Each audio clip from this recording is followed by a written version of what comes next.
Greetings and salutations, Game of Thrones fans. We're Peter and Adam, Yo, here to interpret the formulae once more and bring you all the wisdom of the flames. Who are this week's biggest winners? The biggest losers? Anyone else wondering if the Night King will reappear as a Force ghost, except recast by Hayden Christensen to the delight of fans everywhere? speaking of Hayden Christensen, we do have a few questions from our loyal viewers. This first question comes from High Sparrow 420. Is a pick dying inherently bad or inherently good for points? Or does it hinge on whether they go out like a punk or do something heroic? The answer to that question is yes, and more on that later. Firing right into the main event of this show, we got the Copper Penny leading off as usual. This one, this was close. We saw two different sort of signals from the flames, but the one that burned brightest was Melisandre. And speaking of burning brightest, wow, lighting up those Araks at the beginning of the Dothraki, that was pretty awesome. Of course, it didn't actually do anything because they all just died anyway. But, it's the thought that counts. Also, lighting up the trenches. It's basically what we interpret it as she lit up a bunch of stuff on fire, which didn't actually accomplish anything, but everyone was probably expecting to die. And those sort of signs of fire, not only is it like fire, which is good for killing the dead, but it's morale boosting. It's like, we got magic on our side. Everyone loves a good bonfire. They put all those sticks in that big old trench, and they thought, you know what? Let's get the brews out. Let's have ourselves a nice little fire. Let's hit a couple marshmallows. Let's make some s'mores. And so they got all their stuff. They invited some friends over. They fired up a bonfire. Everyone had a great time. That's one of my favorite parts of that episode for sure. And then Melisandre, she was a guiding force. A lot of things really came through, and she let Arya know exactly what she needed to hear. She looks her straight in the face, looks her dead in her nose, and says, "Blue eyes, full hearts, can't lose." Honorable mention for our Copper Penny Award does go to Lyanna Mormont. She is a previous winner of the Copper Penny, certainly familiar with the award. She's all over it all the time, and she proved that David will always defeat Goliath, and she proved that David will also be crushed to death along with his entire family line every time. But not before poking someone in the eye. Got him. They got him good. And that giant probably would have done a lot of damage. We will never know because Lyanna made sure we won't ever find out. Yeah. Which helps us go straight into our Silver Stag Award. Winner is Jorah Mormont. Jorah out there crushing. He is a back-to-back Silver Stag winner. Second time in a row. Yeah. Second time in a row. It's incredible. The guy is playing out of his mind. He left it all out on the floor today. He leads the Dothraki and Ghost into battle, shouting. He's got a horse with all the other Dothraki. He's slicing and dicing. I don't think his sword is on fire, which may have been his secret, actually, now that I think about it. He speaks Dothraki. That's fantastic. That's great. It's probably helpful. And he saves Daenerys and later sacrifices himself for her.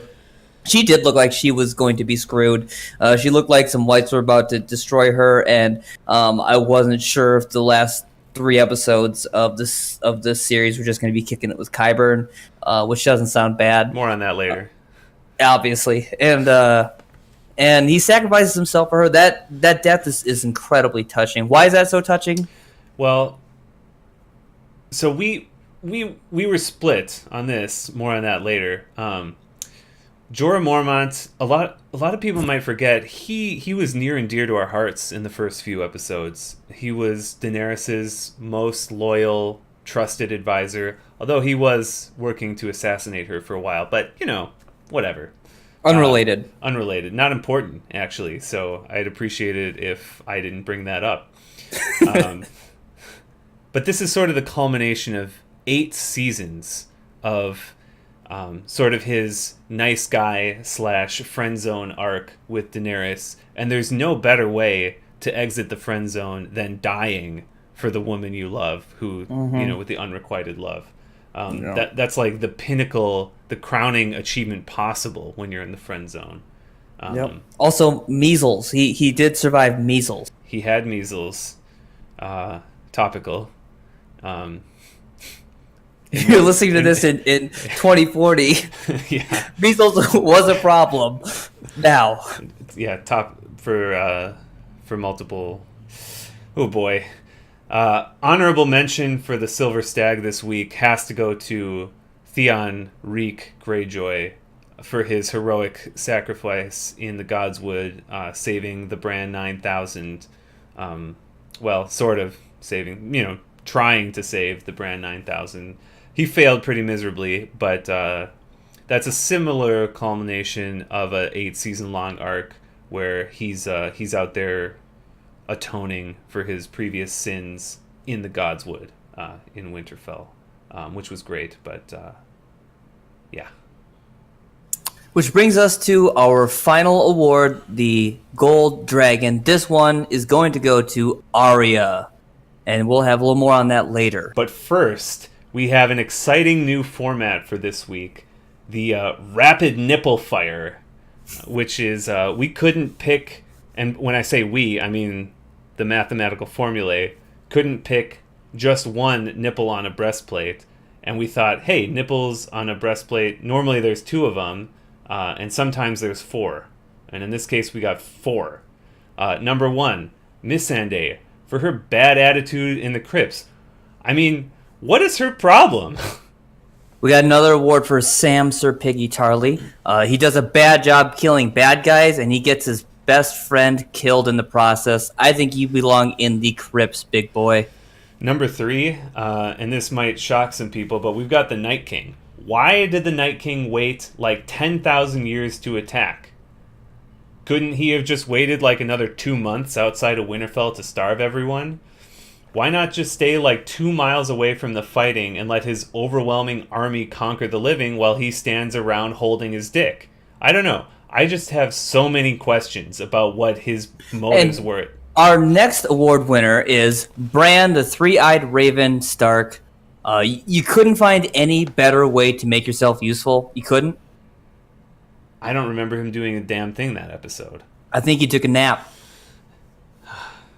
Anyway, a quick leaderboard checkup after points having been distributed for the week. No one's surprised that Qutris had another strong week. He's still on top with a 33 point, which is the highest of the week, tied with Jeff, Breaker of Marks and Bones, Trosvig, John, Have You Seen My Dog, Snow, and Graham has rewatched Too Many Times Andrews, all of whom scored 33 points, which is not only the high for this week, but the high of all time. Also, kind of a cool shout out for Princess for her consistency. Princess has scored 14 points in every single week so far. Wow. Incredible. That takes way more talent than I can really even fathom. As always, we are excited to hear your feedback. Feedback this week can be sent to us by rubbing your feet on the carpet for 15 to 20 minutes. After you've built enough static electricity, touch a metal doorknob and then use the spark created to light a match. Once the match is burnt out, inhale the smoke and exhale it into a 3-inch diameter smoke ring. 3 inches is important there. It's key. We actually, next door, they'll get some of the feedback if you don't do that right. And then you got to shout your feedback into that ring. All feedback will be heard in the order it was received. We really appreciate all of your support. We're having a blast, and we're sad that the season's half over, but we're really excited to see what the next 3 episodes bring us. So with that, I'm Peter, and I'm Adam. Thanks for listening.